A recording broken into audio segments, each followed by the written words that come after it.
Greetings, dear ones. I'm Kryon of Magnetic Service. I would love to say to all of you, let's just sit and ponder for a moment what's going on, the story that's happening on this planet at the moment. A story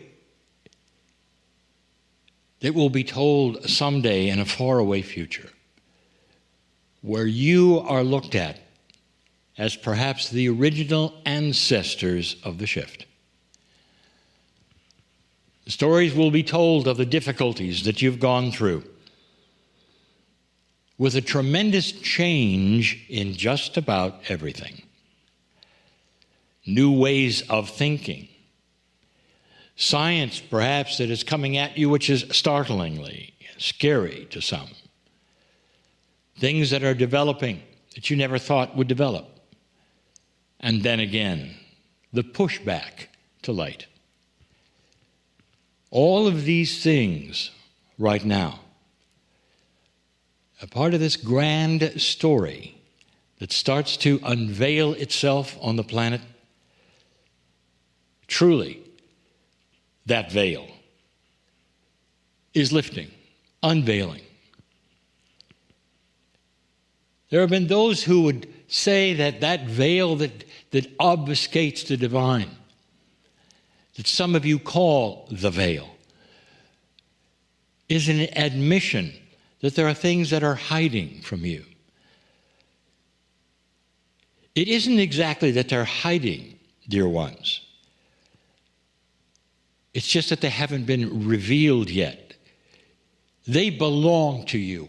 All of it does, like a giant warehouse, perhaps, that has your name on it, where you own everything in it. And yet some of it is covered, perhaps until you get older. Perhaps you're a child walking through that warehouse, and the things that are covered say a little later when you understand. And that's now. That little later is measured in eons. And you've reached a point where the unveiling begins. And so many of these things are what I'm going to call the new tools for the shift. Now, this is what we've discussed in the first week of this month, and we are continuing now. These particular tools we're going to speak of are things that we might have spoken of in past channels, in past years, since 2012. But we haven't put them together in a package like this. We haven't put them in any kind of an order of importance like this. And that's what we are doing in this particular series. The new tools of the shift, perhaps you might call it. It's even more than that. Some would say they're more like gifts. I call them tools because every single one of these things must be used as a tool. You don't have it presented one time and say, oh, how nice, and put it on the shelf. Instead, it is needed every day of your life. And it is something you may not have now. I'll identify this in just a moment. And some of you will look at it and say, really? You think this is some master tool? And I will say, yes, I do. It's one of those things that's going to change human nature. You'll see. This shift of yours, the things that have been happening on this planet since the designated time of the precession of the equinox have been happening slowly. But you might have noticed a little bit of a quickening, if you want to say that, about how fast the changes are starting to occur now. And we've told you that you're not going to just see these in some kind of a spiritual way. You're going to see them everywhere. And you're going to see now, as I identify what this attribute is, that it is all-encompassing to almost everything you do. This is the tool that the old soul really needs right now. And that is a solution over resistance to change. It is the solution to resistance to change. It is the voiding or elimination of resistance to change. How many of you want changes in your life tomorrow? Raise your hand. There would be only a few who would say, well, that's okay with me. Most of humanity, whether they're old souls or not, find comfort in sameness. Now, the sameness is not a boring kind of sameness. It's the feeling that you've worked hard to reach some kind of a plateau where you feel okay or good, or you're going toward that plateau. And you know, if I can get there, I want it to stay there. You don't want something then to pluck you away, because the feeling is you're going to start over. It's very human of you. What if it was very different? What if change meant this, moving out of 3D into a multidimensional state where instead of what you think you're supposed to do or can do, all things are possible. And so it takes your goal or where you are right now and enhances it, instead of the idea that you're being knocked off some kind of sameness and everything moves in a negative way. And that is the issue. Change often equals issues of problems, stress, the dynamics of relationships, all of these things that you equate with change. What if it were way different? We used an example many times, and I'll do it one more time in this particular channel. Imagine, if you will, that you're living in a place where your furniture is right where you want it, but suddenly something magical happens.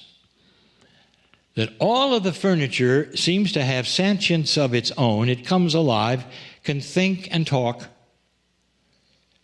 And you leave the house to do errands or work or whatever it is, and when you come back, the furniture has decided to rearrange itself. And you come back and you talk to the furniture and you say, now, I put you where I really wanted you to. It's a balanced place, it's an efficient place, and you've decided to move yourself. And it's stressful for me for you to do that. And the furniture looks at you and goes, oh, we're so sorry. We love you and we love being in your presence. We'll all put ourselves back. And they all put themselves back, and and you're all happy. Imagine this scenario. There are two reactions to it. The first reaction is this. It's the common one. Every time you leave, you're now worried that your furniture is going to rearrange itself, and when you come home, you're going to have to go through this. And indeed, when you come home, quite often that's the case, because the furniture just can't control itself, and it wants to move around.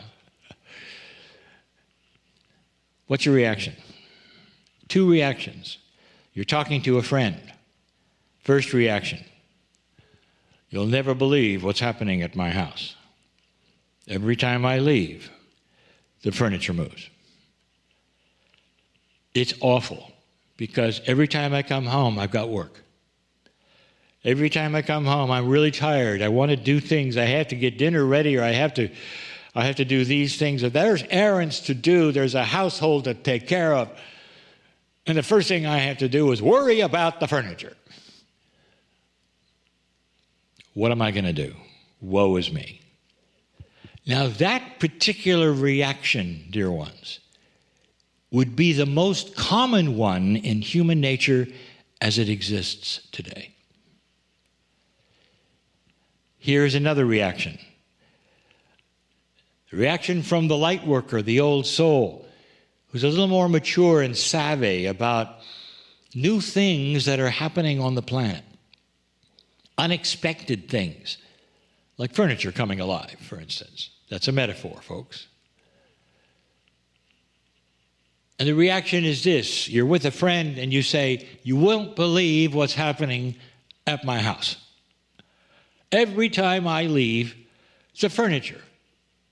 Those cute little rascals that have inhabited my chairs and my desk, they decide to move everything around. Now, when I get home, I know that it's going to be different. But you know what? I get to interact with them, and I get to talk to them, and they're sorry, and they love me, and they put themselves back. It only takes a moment or two. But they're so cute. I really enjoy this change." Do you see the differences here? One has accepted a new paradigm that another has said was awful. What is your quotient of resistance to change? Can you believe that the rules, if you want to call it that, of spirit, if you want to call it that, could change? You've been taught that God is the same today, yesterday, and forever, and never ever changes. But has anybody ever broached the issue that the relationship you have to Spirit and the Creator could change greatly? That a veil could be lifted so that pieces and parts of mastery that have always belonged to you could begin. And the result would be massive change.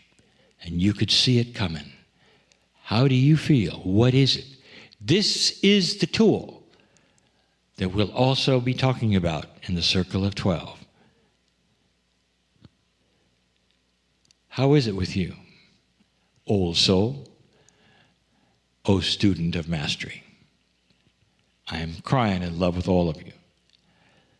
And so it is.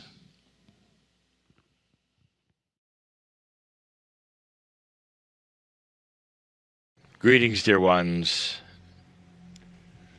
I'm Kryon of Magnetic Service. We've said this many times, but some of you will notice how quickly my partner goes into channel. It's not always been that way, and it still isn't for many. And it has to do, dear ones, with the countenance that you carry around with you. How close are you to what would be called the spiritual self or higher self? And you ask the question for, when you meditate, how long does it take you to get into a place that is peaceful? Or a place where you'll say, now I'm in meditation. And the more you practice it, the easier it is. And some now can sit and immediately be in that beautiful, peaceful place. So you might say it comes with practice. You might say my partner is always ready. But either way, we sit in now a beautiful place in a park, in the sun. Gentle breeze blowing, town of Sheffield, town of Murals in Tasmania. Once again, we are presented with beautiful weather in the sunshine where we can contemplate these kinds of spiritual things in a place that promotes it. You really don't have to think very hard to be in Gaia, in nature. Even in a place that has been manicured by humans or prepared with the grass and the tables and the planted trees. it is still a place that responds to Gaia. We've spoken so many times of the differences between human beings and the honoring, and that's what I want to do right now. There's no title for this particular message. I'll just simply call it Honoring Humanity. And so let's put a fun little spin on the message and the metaphors. We're in a group of slightly over 45, and this particular group I address now. Each one of you has a specific kind of thing you do to make a trip of over 5 days tenable for you. And each one of you does it specifically in your own way. Let's talk about the way you pack. Now, some of you have roommates, and the roommates are not necessarily people you've known in the past. And so if you're not a traveler, often you may notice something. Different people pack different ways. Now there is the efficient packer. This would be the one who knows where everything goes all the time. This would be the one who unpacks only a portion of their suitcase if they're only staying for one night. If they're staying for 2 nights, it's a little more. If they're staying for 3, they actually use the drawers in the room. Then there is the packer who unpacks everything all the time. And absolutely everything will go out in the room, all over the room. For the only way that that person knows what they have is to actually see it. I have just presented 2 different kinds of packing. And you might say, well, which one actually is correct? And the answer is the one that works for the individual. It really does go to show how different people organize, how they think, how they work, and how the honoring we have of spirit and humanity together works. We've told you before something that is controversial, that there are layers of truth, that there are many kinds of truth, instead of one core truth that is good for all. This goes against what you're taught, spiritually taught. For all over the planet, the argument is, what is the correct truth? And how does one then worship the correct prophet, or perhaps the correct way of worshiping even the one God? So this little packing story is about that. Let's say, since this is kind of a spiritual retreat, that we introduce you to a magnificent, beautiful angel. And the angel is going to be called the packing angel. And the angel is then going to gather you together, and you're going to sit at the feet of this magnificent one, and that magnificent one is going to teach you the correct way to pack. Right away, there will be objections. Right away, there will be those who say, I'm not interested. I pack the way I pack. And if you tell me something else, it won't be me. Even if you're a spiritual angel right from the creative source, I'm not interested, because I pack the way I pack. This is what would happen. I know humans, and it's appropriate.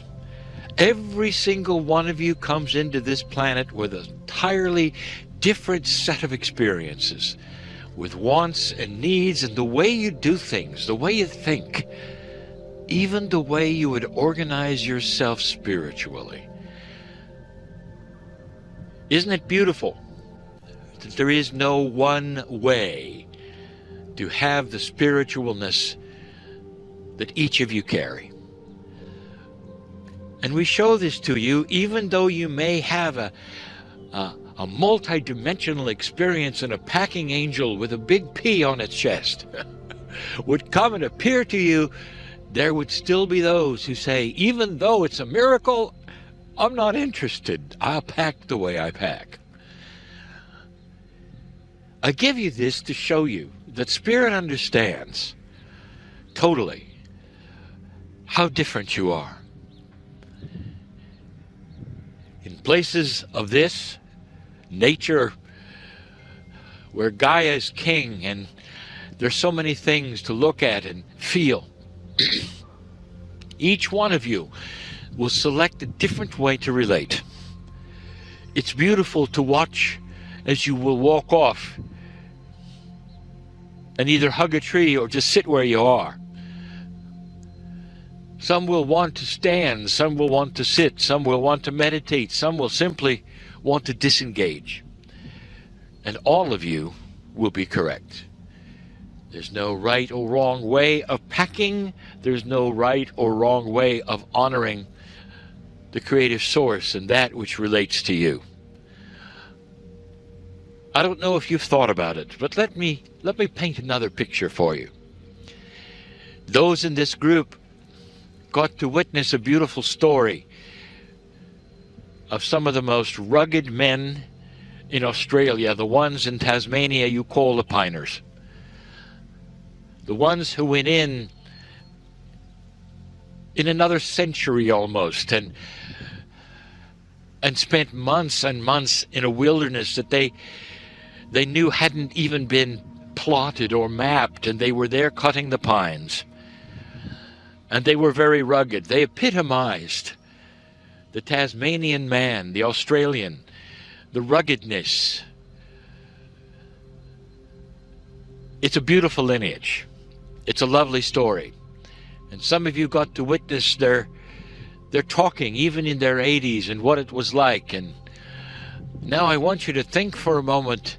They're in the wilderness, and perhaps it's their second month out of 3, and they sit together, perhaps in the evening, at a little fire that they have created. What do they talk about? Well, naturally, it would be the Gaia story. It would be the higher self, the divas in the forest, the fairies. And you'd say, are you kidding? These are piners, come on. And that leads you to ask this question. What do you think their spirituality was? Were they spiritual men? I will tell you, because I was there. They might not have spoken of it in so many words, but all of them were so aware of God inside. You cannot go into that kind of a country and see what you see every single moment of the day for months and months and years without a strong, absolutely strong belief, not just in yourself, but of a higher power. They carried their spirituality quietness. And their quietness in that was part of their strength. Each individual carries their own ideas of who they are, what is beyond, and no one is wrong. I once said this on another continent. I said, all mountain climbers believe in God. I spoke to one right afterwards, and he smiled and said, that was correct. We all do. It's a quiet way of celebrating the inner self, the knowingness that you've come from the stars. And so leave from this channeling, even if you're going shopping, perhaps with an idea that Spirit honors all of you for your quest. Whether you do it efficiently or put it all over the room. And so it is.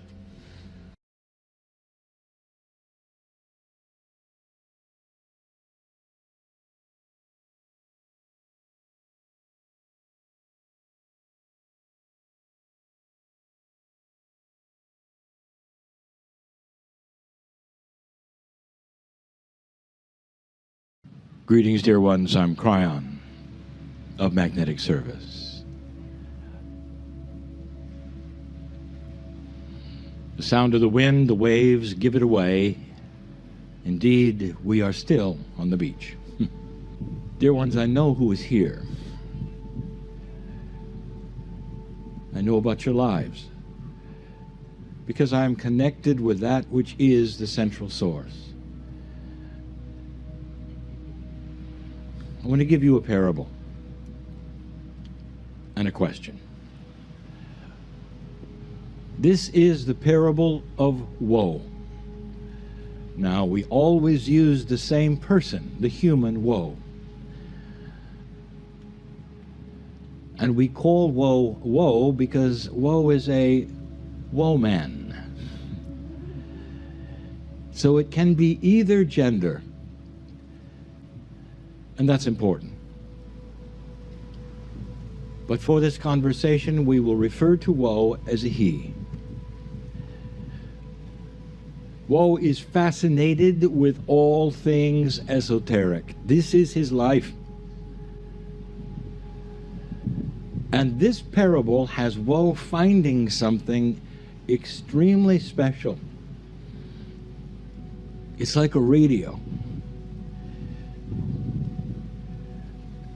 And he hears from this radio interesting sounds coming from it, and yet it's not even plugged in. And he says, how can this be? Here is some kind of communication device. And there's voices or noises, something is coming from it. Woe takes the device home, and he studies it, he works with it. Finally, he can get clarity in the voices. He discovers over time the voices actually will change. They can become different genders. Depending upon how he tunes this radio, it's magic. Imagine a device without connection to anything on the planet. It isn't plugged into anything. It doesn't even have power connected to it, and yet it works. Woe writes a book. How this is done. He does experiment after experiment. He takes the radio to the sand. He puts it inside. He puts it in a cave. Makes no difference. It's always there. It seems like the transmission is always perfect as long as it's tuned in to the right frequency. He is so fascinated, and through his life, he becomes an expert on the radio. Many books. He is then the scholar. Woe finds himself satisfied with all that he has accomplished, and at the end of his life, he makes a trip to a faraway place, and meets there a shaman. The shaman has heard of Woe and his research, and Woe sits with the shaman. Woe has been revered as the one who discovered the radio, the one who knows how it works, how to tune it in, all these things. He expects the shaman will congratulate him for all this esoteric work. After all, it's a shaman. And the shaman looks at Woe and says, congratulations. And Woe says, thank you. And then the shaman says something to Woe that shakes him to the core. The shaman says, Woe, what did the voices say? And Woe says to the shaman, sir, I have no idea. I never listened. There are human beings who are so fascinated with the esoterics that they never listen to the voice. The man in the chair Is he simply speaking wise things under the pretense of channeling? Or is he connected? And if he is connected, to what is he connected? Is it possible that you are hearing a message from exactly where he says it's coming from? So many humans are so concerned about the process. They study the process. They study the radio. They want to know the minutiae of the Akash. Some of them even become readers, and they never ever listen to the voice. They are consumed with the minutiae of the magic of all things esoteric. And then they get into that which is multidimensional, and depending upon their mind, they are captured with the magic of it all. Because it's out of 3D, and it is something that they just love to know about and know about and know about, and yet they never really know what it's all about. I ask you now, have you listened to the messages? Have you come to simply sit in the energy, hold out your hands and sing songs? And you might say, yes, that's what I came for. And I'll say, well, bless you for this. For there's good energy and there are good songs and you bond. And this may be the only experience, but in this, all you've done is look at the radio. What is it saying? What does the Akash say to you? What are you going to take home? What are you going to do with the feelings and the emotions that may have spoken to you about your self-worth, your importance to the planet? Are you going to go differently than you came? Will your mates know, will your children know that there's been a change in your life? Or is it going to be same old, same old? Same thing. It is time for you and all those listening to understand that the radio has messages. And these messages are right for you with your name on them. And yes, it is interesting. And yes, it is multidimensional. And yes, my partner is in a trance. And he is connected to the source and giving you information that is pertaining to the now, in a new energy that respects humanity because it sees what is going on and what you're going through. What is it that keeps you from the full message? Do you have a problem that is either physical or perhaps it is emotional? Perhaps you think it's just you, and you'll never shift and you'll never change, and so therefore it's just you. Never hearing the message that says all things can be reprogrammed. That inside you is the shaman you know is there. Inside you is something you can grab and bring out. You can change everything about yourself. It's never too late. And then there will be those who say, well, why? Why should I do this? If you ask why, then you're not hearing the voice. Because the voice is filled with a third language of love and compassion and awareness. And you know why. Because the planet needs your compassion, understanding, knowledge, and your Akash. That's why. As an old soul, this is what you can share. It's not that you're responsible to do so, it's that you want to. Because everything inside you suddenly is aware of everything else. And the problems you brought will start to drop away. And the physical things will start to correct.